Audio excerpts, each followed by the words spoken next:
Sir, നമ്മുടെ തിരുവനന്തപുരം നഗരസഭ ഇപ്പോൾ ഭരിക്കുന്നത് BJP-യാണ്. അതെ. BJP-യുടെ നേതൃത്വത്തിൽ ഭരണപക്ഷത്തെ കൗൺസിലർമാർ നമ്മുടെ പ്രധാനമന്ത്രി ശ്രീ നരേന്ദ്രമോദിയെ കാണാൻ ഡൽഹിയിൽ പോയിരുന്നു. കഴിഞ്ഞ ദിവസം അവർ കണ്ടു. പ്രധാനമന്ത്രി ഒരു വിരുന്ന് ഒരുക്കിയിരുന്നു. അവരതിൽ പങ്കെടുത്തു. വളരെ വിലപ്പെട്ട 2 നിർദ്ദേശങ്ങൾ അദ്ദേഹം BJP കൗൺസിലർമാർക്ക് നൽകി എന്നാണ് അറിയുന്നത്. എന്തൊക്കെയാണ് സാർ ആ നിർദ്ദേശങ്ങൾ അല്ലെങ്കിൽ ആ ഉപദേശങ്ങൾ? പ്രധാനമന്ത്രി BJP കൗൺസിലർമാരോട് ഇനി മുന്നോട്ട് പോകുമ്പോൾ തങ്ങളുടെ ഈ കൗൺസിലർ ജീവിതത്തിൽ അല്ലെങ്കിൽ രാഷ്ട്രീയ ജീവിതത്തിൽ അനുവർത്തിക്കേണ്ട 2 കാര്യങ്ങളെക്കുറിച്ചാണ് അദ്ദേഹം പറഞ്ഞ് മനസ്സിലാക്കി കൊടുത്തത്. എന്തൊക്കെയാണത്? ഒന്ന് വിശദീകരിക്കാം. ആദ്യമായിട്ട് നമ്മൾ നന്ദി പറയേണ്ടത് നരേന്ദ്രമോദിയുടെ ഈ ഒരു കോളാണ്. അതായത് കേരളത്തിൽ ഒരു നഗരസഭ, ഒരു കോർപ്പറേഷൻ പിടിച്ച സന്ദർഭത്തിൽ അവിടുത്തെ മുഴുവൻ കൗൺസിലർമാരെ, BJP കൗൺസിലർമാരെയും ഡൽഹിയിലേക്ക് വിളിപ്പിക്കുക, കേരളം മുതൽ ഡൽഹി വരെ പോകുന്ന വഴിക്ക് അവർക്ക് സ്വീകരണം കൊടുക്കുക, അങ്ങനെ ഒരു ഓളം സൃഷ്ടിച്ചുകൊണ്ട് ഇതൊരു വലിയ സംഭവമാക്കി മാറ്റണം എന്ന് അദ്ദേഹം ആഗ്രഹിച്ചു. അതിന് പ്രധാന കാരണമുണ്ട്. ഒന്ന്, നമ്മളാരും ഉദ്ദേശിക്കുന്ന പോലെയല്ല. 45 വർഷത്തെ LDF ഭരണം അവസാനിപ്പിച്ചുകൊണ്ടാണ് കേരളത്തിൽ തിരുവനന്തപുരത്ത് കോർപ്പറേഷൻ BJP പിടിച്ചിരിക്കുന്നത്. അസാധ്യമായൊരു കാര്യമായിരുന്നു. ആരും പ്രതീക്ഷിച്ചില്ല ഇത് കിട്ടുമെന്നുള്ളത്. ഇത് രാജീവ് ചന്ദ്രശേഖരൻ്റെ ഒരു ബുദ്ധിയും പിന്നെ ഇപ്പോൾ നരേന്ദ്രമോദിക്കും BJPക്കും അനുകൂലമായി കേരളത്തിൽ ഉയർന്നു വന്നിട്ടുള്ള ഒരു ട്രെൻഡും പിന്നെ RSSന്റെ മിഷനറി തീർച്ചയായും താഴെത്തട്ടിലെ പ്രവർത്തകർ, അതിൽ RSSന്റെ പ്രവർത്തകർക്ക് വലിയ ഘടകമുണ്ട്, വലിയ സ്വാധീനമുണ്ട്. ഒപ്പം സ്ഥാനാർത്ഥികളുടെ മികവ്. BJP ഇറക്കിയ 70 സ്ഥാനാർത്ഥികളിൽ ഏതാണ്ട് എല്ലാവരും തന്നെ മികച്ചതായിരുന്നു എന്നുള്ളതാണ്. ആ മികവും ജനങ്ങൾ അംഗീകരിച്ചു എന്നുള്ളതാണ്. അപ്പം മികച്ച സ്ഥാനാർത്ഥി ഒരു പ്രധാനപ്പെട്ട ഘടകമാണെന്നുള്ളതാണ്. അപ്പം ഇങ്ങനെയൊക്കെ കേരളത്തിൽ ഒരു തലസ്ഥാനത്ത് ഒരു കോർപ്പറേഷൻ പിടിച്ചു എന്ന് പറയുന്നത് ഡൽഹിയെ പോലും അതിശയിപ്പിച്ചു എന്നുള്ളതാണ്. ഇവിടെ പിടിക്കുമെന്ന് പറഞ്ഞപ്പോഴും അവര് വിശ്വസിച്ചില്ല എന്നുള്ളതാണ് ഇത് ബോധ്യമാക്കുന്നത്. മനസ്സിലായില്ലേ? നിങ്ങൾ കുറെ നാള് കേട്ടിട്ടുണ്ട് ഇന്നസെന്റ് പറയുന്ന പോലെ കേട്ടിട്ടുണ്ട് പറഞ്ഞു എന്ന് പറഞ്ഞ പോലെ ആണ് അവർ ഒരുപാട് കേട്ടിട്ടുണ്ട് എന്ന് പറഞ്ഞ് നിർത്തിയതാണ്. പക്ഷേ പിടിച്ചു. അപ്പോ നരേന്ദ്രമോദി അതൊരു വലിയ സംഭവമാക്കി മാറ്റാനും കേരളത്തിലെ മുഴുവൻ പ്രവർത്തകരും, മുഴുവൻ സേവകരും, കാര്യകർത്താക്കളും ഇത് ഒരു വലിയ സംഭവമായി നിങ്ങളുടെ ഉള്ളിൽ കുടികൊള്ളേണ്ടതാണ് എന്നത് ബോധ്യപ്പെടുന്ന വിധത്തിലാണ് ഇത് കൊണ്ടുപോയത്. അതെ. എന്നിട്ട് അവിടെ ചെന്നു അദ്ദേഹം അവരെ അഡ്രസ്സ് ചെയ്തു. അപ്പോൾ ജോർജ് കുര്യനാണ് ട്രാൻസ്ലേറ്റ് ചെയ്തതെന്നാണ് അറിയുന്നത്. അഡ്രസ്സിൽ അദ്ദേഹം 2 കാര്യങ്ങൾ താങ്കൾ പറഞ്ഞ പോലെ പ്രധാനമായിട്ട് പറഞ്ഞു.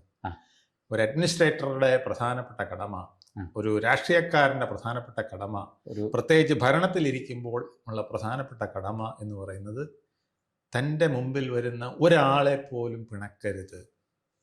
മുഴുവൻ ജനങ്ങളുടെയും സ്നേഹം ആർജിക്കാനുള്ള പരിശ്രമമായിരിക്കണം നിങ്ങളുടെ കൗൺസിലർ ജീവിതം, ഡെപ്യൂട്ടി മേയർ ജീവിതം, അല്ലെങ്കിൽ മേയർ ജീവിതം, അല്ലെങ്കിൽ ഒരു സ്റ്റാൻഡിംഗ് കമ്മിറ്റി ചെയർമാൻ ജീവിതം എന്നുള്ളത് നിങ്ങൾ ബാലപാഠമാക്കണം എന്നാണ് അദ്ദേഹം പറഞ്ഞത്. നല്ല ഉപദേശം. ഇത്ര വലിയൊരു ഉപദേശം ഒരു അഡ്മിനിസ്ട്രേറ്റർക്ക് കിട്ടാനില്ല. മനസ്സിലായില്ലേ? ഒരു ഭരണാധികാരിയുടെ ഏറ്റവും വലിയ കഴിവ് എന്ന് പറയുന്നത് ഇതാണ്. അങ്ങ് ഭരണതലത്തിൽ പ്രവർത്തിച്ചിരുന്ന ഒരാളാണ്. പല നിർണായക സമിതികളുടെയും ഈ എന്താ പറയുക, താക്കോൽ സ്ഥാനത്ത് പ്രവർത്തിച്ച ഒരാളാണ്. അങ്ങേക്ക് എന്ത് തോന്നുന്നു ഈ ഉപദേശത്തെക്കുറിച്ച്? ഈ ഉപദേശം എന്ന് പറയുന്നത് മാത്രമാണ് ഉമ്മൻചാണ്ടി എന്ന് പറയുന്ന നേതാവിനെ ഉമ്മൻചാണ്ടിയാക്കിയത്. ഈ ഒരു ഉപദേശം മാത്രമാണ് VS അച്യുതാനന്ദനാക്കിയത്. തൻ്റെ മുന്നിൽ വരുന്നവരെ നിരാശപ്പെടുത്താതെ വിടാൻ അവർക്കുണ്ടായിരുന്ന കഴിവ് അതിഭയങ്കരമായിരുന്നു എന്ന് ഞാൻ നേരിൽ കണ്ടതാണ്. VS അച്യുതാനന്ദൻ ഭയങ്കര ദേഷ്യക്കാരനാണ്, അല്ലെങ്കിൽ കർക്കശക്കാരനാണ്, അധികം സംസാരിക്കാത്ത ആളാണ്. പക്ഷേ ആ സംസാരിക്കാതിരിക്കുമ്പോൾ പോലും വന്നിരിക്കുന്ന ആള് പറയുന്നത് സത്യമാണെന്ന് തോന്നിയാൽ അപ്പം തന്നെ അതിന് നടപടിയാണ്. ഇതുപോലെ തന്നെയാണ് ആത്മാർത്ഥമായ ഇടപെടലാണ്. അതിന് യാതൊരു പ്രശ്നവുമില്ല. അവിടെ രാഷ്ട്രീയവും ഒരു ജാതി മത വിഷയങ്ങളൊന്നും, പ്രത്യേകിച്ച് പാവപ്പെട്ടവനാണെങ്കിൽ തീർച്ചയായിട്ടും അദ്ദേഹം പറയും. അദ്ദേഹം പല പ്രാവശ്യം പറയുന്നത് ഞാൻ കേട്ടിട്ടുണ്ട്. നമ്മുടെ ഒരു നിയമം, ആ നിയമത്തിന്റെ പേരിൽ ഒരു പാവപ്പെട്ടവൻ കോടതി പോകാനുള്ള ഇട കൊടുക്കരുത്.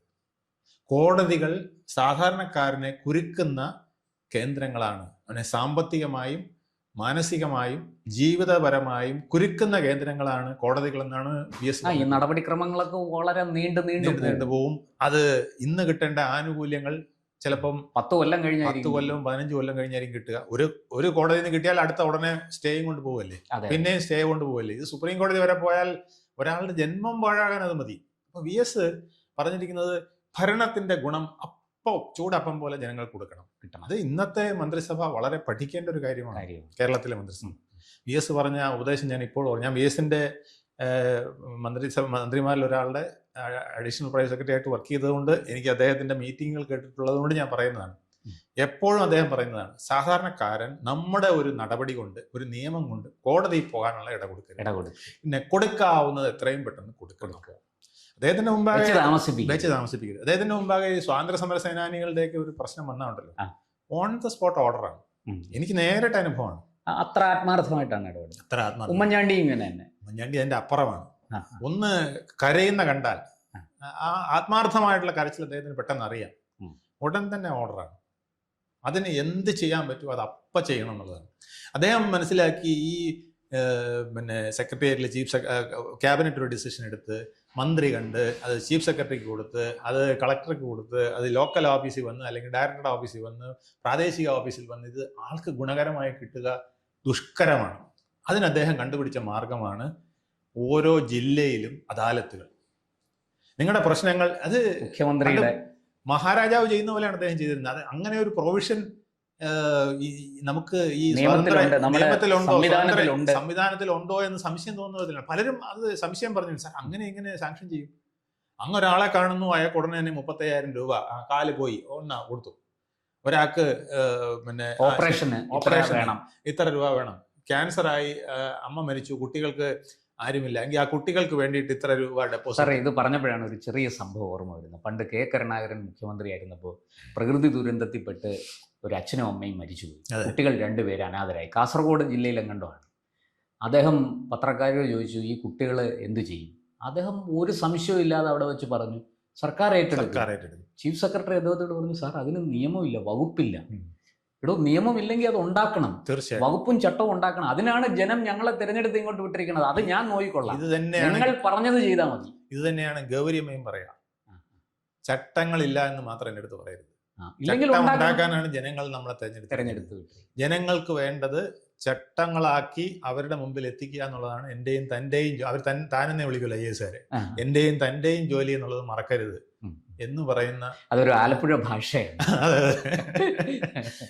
എന്ന് പറയുന്ന. അല്ല സാർ, അപ്പൊ ഇവിടെ ഈ ഗൗരിയമ്മ, ഉമ്മൻചാണ്ടി, കെ കരുണാകരൻ, VS അച്യുതാനന്ദൻ ഇവരെയൊക്കെ കൃത്യമായിട്ട് മാർഗദർശകമാക്കാനാണ് പ്രധാനമന്ത്രി ഇതെല്ലാം കൂടെ അരച്ച് കലക്കി കുടിച്ച് ഒരു ഗുളികയാക്കി ഓരോ കൗൺസിലർമാരുടെയും കയ്യിൽ കൊടുത്തിരിക്കുകയാണ്. വെറുതെ അല്ല 3ാമതും പ്രധാനമന്ത്രിയായി വന്നത്. തീർച്ചയായിട്ടും 3ാമത് മുഖ്യമന്ത്രി, 3ാമത് പ്രധാനമന്ത്രി. ഈ ജൈത്രയാത്ര വളരെ വലുതാണ്. പ്രധാനമന്ത്രി എന്ന് മാത്രമല്ല, ഇന്ന് ലോകത്തെ ഏറ്റവും വലിയ നേതാവായിരിക്കുകയാണ്. നമ്മുടെ രാഹുൽ ഗാന്ധിക്ക് ഒഴിച്ച് ബാക്കി എല്ലാവർക്കും അദ്ദേഹം വലിയ നേതാവ്. രാഹുൽ ഗാന്ധി മാത്രമാണ് അദ്ദേഹം ചീപ്പാണ്, ചോർഹ എന്നും മറ്റും ചീപ്പായിട്ട് അദ്ദേഹത്തിനെ കാണുന്നത്. ബാക്കി എല്ലാവരും വലിയൊരു വ്യക്തിത്വമായിട്ടാണ്. യൂറോപ്പ് മുഴുവനും നരേന്ദ്രമോദിയോട് അങ്ങേയറ്റത്തെ ബഹുമാനവും സ്നേഹവും പ്രകടിപ്പിക്കുക. ഇറ്റാലിയൻ പ്രധാനമന്ത്രി പറഞ്ഞത്, അങ്ങേ പോലുള്ള ഒരു ലീഡർ എന്നെ അഭിനന്ദിക്കുന്നത് എനിക്ക് സഹിക്കാൻ പറ്റുന്നില്ല എന്നാണ്. അതൊരു വലിയ മെറിറ്റ് എന്നെ you are A great leader എന്ന് അവരോട് പറഞ്ഞപ്പം അവർ പറയാണ്, എന്നെ അഭിനന്ദിക്കുക, അങ്ങേ പോലൊരാളെ എന്നെ അഭിനന്ദിക്കുമ്പോൾ ഞാനങ്ങ് തളർന്നു പോവുകയാണ്. ഇതാണ് ലോകം അദ്ദേഹത്തിനെ കാണുന്നത്. അപ്പൊ അദ്ദേഹം നമ്മുടെ കൗൺസിലർമാരോട് പറഞ്ഞിരിക്കുക, ആദ്യത്തെ ഉപദേശം ഇതാണ്. രണ്ടാമത്തേത്, ഭരണത്തിൽ ഇരുന്നു കൊണ്ട് എത്രത്തോളം ലളിതമായി നമുക്ക് ഭരണ വ്യവസ്ഥ ജനങ്ങളിൽ എത്തിച്ചു കൊടുക്കാൻ കഴിയുമോ അതാണ് ഏറ്റവും വലിയ നേട്ടം. ഞാൻ ഇതുപോലെ ഒരു ഉപദേശം കേട്ടത് നമ്മുടെ മുൻ ചീഫ് സെക്രട്ടറി ആയിരുന്ന നമ്മുടെ ഭാര്യയും ഭർത്താവും ചീഫ് സെക്രട്ടറി ആയിരുന്നല്ലോ, Ramendra sir. V Ramendra sir planning ബോർഡിന്റെ വൈസ് ചെയർമാനായിരുന്നു. അദ്ദേഹം വരുമ്പോൾ ഞാനാണ് അദ്ദേഹത്തിനെ പലപ്പോഴും എയർപോർട്ടിൽ കൊണ്ടാക്കുന്നതും തിരിച്ചു കൊണ്ടുവരുന്നതൊക്കെ. അപ്പോൾ അദ്ദേഹത്തിനോട് ഞാൻ ചുമ്മാ ഒരിക്കൽ ചോദിച്ചു, സാറേ ഗുഡ് അഡ്മിനിസ്ട്രേഷൻ എന്ന് പറയും, എന്താണ് സാർ ഗുഡ് അഡ്മിനിസ്ട്രേഷൻ സാറിൻ്റെ കാഴ്ചപ്പാടിൽ? Execution of constitution is the good administration. വളരെ ലളിതം. ഇതിൽ പരം ഒരു സാധനം പറയാൻ, ഭരണഘടന ഏറ്റവും ഭംഗിയായിട്ട് നടപ്പാക്കുക, ഭരണഘടന ജനങ്ങളിൽ എത്തിക്കുക. ഭരണഘടനയിൽ ഒരുപാട് പിന്നെ പൊന്നും പേളും നിധികളൊക്കെ ഇങ്ങനെ അതിനകത്ത് എഴുതി വെച്ചിരിക്കുകയാണ്. ഈ ഏറ്റവും വലിയ ഭരണഘടനയാണ്. അംബേദ്കറും മറ്റുള്ള നമ്മുടെ ഭരണഘടന ശില്പികളും എല്ലാം ചേർന്ന്, അംബേദ്കർ മാത്രമല്ല, ഒരു 20ഓളം ഭരണഘടനാ ശില്പികൾ ചേർന്ന് ഇന്ത്യയുടെ പാരമ്പര്യത്തിന്റെ 5000 വർഷത്തെ പാരമ്പര്യത്തിന്റെ മുത്തുകളെല്ലാം കൂടെ ചേർത്തതാണ് നമ്മുടെ ഇന്ന് കാണുന്ന കോൺസ്റ്റിറ്റ്യൂഷൻ. ആ കോൺസ്റ്റിറ്റ്യൂഷൻ നിങ്ങൾ ജനങ്ങൾക്ക് നൽകുക, അതാണ് ഭരണം. ഇത് തന്നെയാണ് നരേന്ദ്രമോദി ഇന്ന് നമ്മുടെ കൗൺസിലർമാരോട് പ്രധാനമായും പറഞ്ഞത് എന്നുള്ളതാണ്. ജനങ്ങൾക്ക് ഉപകാരപ്രദമാകുന്നത് ചെയ്യുക, അതിന് ഒരു സമയം പോലും പാഴാക്കരുത്, എത്രയും പെട്ടെന്ന് അത് ഉത്തരവാക്കി അത് ജനങ്ങൾക്ക് എത്തിക്കുക. ഇതിൽ പരം ഒരു ഉപദേശം കൊടുക്കാനില്ല വേറെ. ഇത് കാണാതെ പഠിച്ചാൽ ഈ 2 കാര്യങ്ങൾ, എൻ്റെ മുന്നിൽ വരുന്നവനോട് സ്നേഹമായി പെരും, അത് തന്നെ പകുതി ആശ്വാസമാണ്. തീർച്ചയായും നമ്മളൊന്ന് ചിരിക്കുക, എന്താണ് ആശ്വാസവാക്ക് പറയുക. ശരി, അത് ഒരു പ്രോത്സാഹനം കൊടുക്കുക. ഇപ്പം നമ്മൾ വലിയ വിവാദമായി കേട്ടതാണ്, നമ്മുടെ സുരേഷ് ഗോപിക്ക് ഒരാളൊരു നിവേദനം കൊണ്ട് കൊടുക്കുന്നു. അപ്പം അദ്ദേഹം പറഞ്ഞത് നിങ്ങളുടെ മുഖ്യമന്ത്രിക്ക് കൊടുക്കാനോ എന്തോ പറഞ്ഞ് അദ്ദേഹം വലിച്ചെറിഞ്ഞതായിട്ട് ഒരു ഇത് കേട്ടു. അത് കുറച്ച് പെരുപ്പിച്ച് പറഞ്ഞതായിരിക്കാം. എങ്കിൽ പോലും അതിൽ സുരേഷ് ഗോപിക്ക് ഒരു കാര്യം ചെയ്യാമായിരുന്നു. ഈ നിവേദനം ഞാനല്ല ചെയ്യേണ്ടത്, നിങ്ങളുടെ മുഖ്യമന്ത്രിയാണ്, ശ്രീമാൻ പിണറായി വിജയനാണ് ഇത് ചെയ്യേണ്ടത്, അല്ലെങ്കിൽ തദ്ദേശ സ്വയംഭരണ വകുപ്പാണ് ഇത് ചെയ്യേണ്ടത്. ഞാനൊരു കാര്യം ചെയ്യാം, ഞാൻ കേന്ദ്രമന്ത്രിയാണല്ലോ, MP ആണല്ലോ, നിങ്ങളുടെ MP എന്നുള്ള നിലയ്ക്ക് ഞാൻ എൻ്റെ ലെറ്റർ പാഡിൽ ഒരു കവറിംഗ് ലെറ്റർ എഴുതി താങ്കളുടെ ഇത് ഫോർ സ്പീഡി ആക്ഷൻ എന്ന് പറഞ്ഞ് ഒരു വാക്ക് എഴുതി, ഒരു വരി എഴുതി, I am forwarding herewith this application for urgent action എന്നോ അല്ലെങ്കിൽ സ്പീഡി ആക്ഷൻ എന്നോ എഴുതി to the chief minister, to the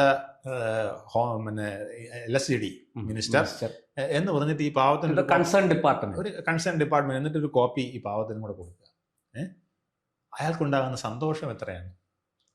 ഇത് ചെയ്യാൻ പലപ്പോഴും നമ്മുടെ ഭരണാധികാരികൾക്കും ജനപ്രതിനിധികൾക്കും അറിഞ്ഞുകൂടാ എന്നുള്ളതാണ് പ്രശ്നം. മനസ്സിലായില്ലേ? ഇതാണ് നരേന്ദ്രമോദി പറഞ്ഞത്. ആരെയും പിണക്കി വിടരുത്, വേദനിപ്പിച്ച് വിടരുത്, വെറുതെ വിടരുത്. വന്ന് കുചേലന്റെ അടുത്ത് ചെന്നില്ലേ ശ്രീകൃഷ്ണൻ, അതെ, അതുപോലെ ഇരിക്കണം. ഒന്നും കിട്ടിയില്ലല്ലോ എന്ന് വിചാരിക്കും, പക്ഷെ വീട്ടിൽ ചെല്ലുമ്പോൾ ഭാര്യ വിസ്മയമായി സർവാഭരണ വിഭൂഷിതയായി അങ്ങനെ നിൽക്കുന്നു. വീടാകെ മാറി, ശ്രീകൃഷ്ണന്റെ വീട് പോലത്തെ, ദ്വാരകയിലെ അദ്ദേഹത്തിന്റെ വീട് പോലൊരു വീടായിരിക്കുന്നു. ഇത് മനസ്സിലാക്കിയിരിക്കണം ഓരോ കൗൺസിലർമാരും എന്നുള്ളതാണ്. ഇത് ഇവര് രാഷ്ട്രത്തിലെ ഏറ്റവും വലിയ നേതാക്കളാക്കുന്ന 2 ഉപദേശങ്ങളാണ്. സാർ ഇത് പറഞ്ഞപ്പോഴാണ് കഴിഞ്ഞ ദിവസം, അതും കൂടി പറഞ്ഞ് നമുക്ക് അവസാനിപ്പിക്കും. കഴിഞ്ഞ ദിവസം നമ്മുടെ മുഖ്യമന്ത്രി ഇവിടെ അമ്പൂരിയിൽ പാല ഉദ്ഘാടനത്തിന് അവിടെ വെച്ച് ഒരു ജനപ്രതിനിധിയായ ഒരു പെൺകുട്ടി എന്ന് തന്നെ പറയുന്ന ഒരു യുവതിയാണ്, ആതിര ഗ്രേസ് അങ്ങനെ എന്താണ് അവരുടെ പേര്, പഞ്ചായത്ത് അംഗമാണ്. അവര് ഒരു സെൽഫി എടുക്കട്ടെ എന്ന് ചോദിച്ചു. മുഖ്യമന്ത്രി വളരെ ഇതിൽ ഒരു എന്താ പറയുക, വലിയ വിയോജിപ്പ് പ്രകടിപ്പിച്ചുകൊണ്ട് അവിടുന്ന് പോവുമായിരുന്നു. ഒരു പക്ഷേ ഇപ്പോഴത്തെ ഈ സെൽഫി ഉണ്ടാക്കുന്ന ദുരിതങ്ങളൊക്കെ ആയിരിക്കും അദ്ദേഹത്തിനെ കൊണ്ട് അങ്ങനെ ചെയ്യിച്ചത്. എങ്കിലും അത് ഒഴിവാക്കിയിരുന്നെങ്കിൽ നല്ലതായിരുന്നു എന്നൊരു അഭിപ്രായം ഇതൊക്കെ കേട്ടപ്പോൾ തോന്നുന്നു. നരേന്ദ്രമോദി വയനാട് വന്നപ്പോൾ ഒരു കൊച്ചുകുട്ടിയെ അദ്ദേഹത്തിന്റെ അടുത്ത് എടുക്കാനുണ്ട്. ആ കുട്ടിയെ അദ്ദേഹത്തിന്റെ താടിക്ക് കയറി പിടിക്കുന്നു, താടി വലിക്കുന്നു. എന്നിട്ട് പോലും അദ്ദേഹം ചിരിച്ചുകൊണ്ട് ആ കുഞ്ഞിനെ ആശ്ലേഷിച്ച സംഭവം ഓർക്കണം. ദുരന്തം നടന്നതിന് ശേഷം ആശുപത്രി. ഇതുപോലെ ഒരു പ്രധാനപ്പെട്ട കാര്യമാണ് ഈ ദുരന്തം നടന്നു. ഈ ദുരന്തത്തിന് എന്തെല്ലാം ആനുകൂല്യങ്ങൾ കേന്ദ്രം കൊടുത്തു, സംസ്ഥാനം കൊടുത്തു. പക്ഷെ ഇന്നും ആ ദുരന്ത ഭൂമിയിലെ ആൾക്കാർക്ക് അതിൻ്റെ ഒന്നും കിട്ടിയില്ല എന്നുള്ളതാണ് നമ്മൾ കാണുന്ന സത്യം, അല്ലേ? അവർ കരഞ്ഞുകൊണ്ട് നടക്കുകയാണ്. ഞങ്ങൾക്ക് ഇപ്പോഴും ദുരന്ത ഭൂമിയിൽ തന്നെ ജീവിക്കേണ്ട അവസ്ഥയാണ്. ഞങ്ങൾക്ക് കുറച്ച് വീടുകളെ കിട്ടി, ബാക്കി പലരും പൂർണ്ണമായിട്ടില്ല, ഇപ്പോഴും ഞങ്ങൾക്ക് ആനുകൂല്യങ്ങൾ കിട്ടാതെ ഇരിക്കുന്നു എന്ന് പറഞ്ഞ് കരഞ്ഞുകൊണ്ട് നടക്കുകയാണ്. ഇതെല്ലാം ഈ ചുവപ്പ് നാടയുടെയും മറ്റും പ്രശ്നങ്ങളാണ്. അവിടെയാണ് നരേന്ദ്രമോദിയുടെ ഉപദേശം പ്രധാനമാകുന്നത്. മുമ്പിൽ വരുന്നവനെ കരയിക്കരുത്, മുമ്പിൽ വരുന്നവന് കൊടുക്കാനുള്ളത് എത്രയും പെട്ടെന്ന് അവിടെ എത്തിക്കാനുള്ള നിയമ വഴികൾ നിങ്ങൾ ഭരണത്തിലിരിക്കുമ്പോൾ അത് എളുപ്പമാണത് കണ്ടെത്തണം എന്നുള്ള ഉപദേശം. ഭരണം ലളിതമായി നടപ്പാക്കുക, ഭരണഘടന നിങ്ങൾ ജനങ്ങളിൽ എത്തിക്കുക എന്ന് രാമേന്ദ്ര സാർ പറഞ്ഞത് തന്നെയാണ് നരേന്ദ്രമോദിയും പറഞ്ഞത് എന്നുള്ളതാണ് സത്യം. തീർച്ചയായിട്ടും വളരെ നല്ല 2 ഉപദേശങ്ങൾ നമ്മുടെ പ്രധാനമന്ത്രി, ഇത് BJP കൗൺസിലർമാർക്ക് മാത്രമല്ല എല്ലാ ഇന്ത്യയിലെ ജനപ്രതിനിധികൾക്കും ആയിരക്കണക്കിന് വരുന്ന 10,000-കണക്കിന് വരുന്ന ജനപ്രതിനിധികൾക്ക് പഞ്ചായത്ത് മെമ്പർ മുതൽ പഞ്ചായത്ത് മെമ്പർ മുതൽ വരെയുള്ള MP, കേന്ദ്രമന്ത്രി, പ്രധാനമന്ത്രി, പ്രസിഡന്റ് തുടങ്ങിയ എല്ലാവർക്കും ഒരു പാഠമാണ് എന്നുള്ളതാണ്. എന്തായാലും അത് നമ്മുടെ നാട്ടിലെ ജനപ്രതിനിധികളെല്ലാവരും നമ്മുടെ ഉദ്യോഗസ്ഥന്മാരെല്ലാവരും ഈ മാർഗം പിന്തുടരട്ടെ എന്ന് നമുക്കും ആഗ്രഹിക്കാം. നന്ദി, നമസ്കാരം. കൂടുതൽ വാർത്തകളും വിശേഷങ്ങളും നേരിട്ട് ലഭിക്കാൻ ജനങ്ങളിൽ നിന്ന് ജനങ്ങളിലേക്ക് ജനഭൂമി ന്യൂസ് സബ്സ്ക്രൈബ് ചെയ്യൂ. ബെൽ ബട്ടൺ അമർത്താനും മറക്കരുത്.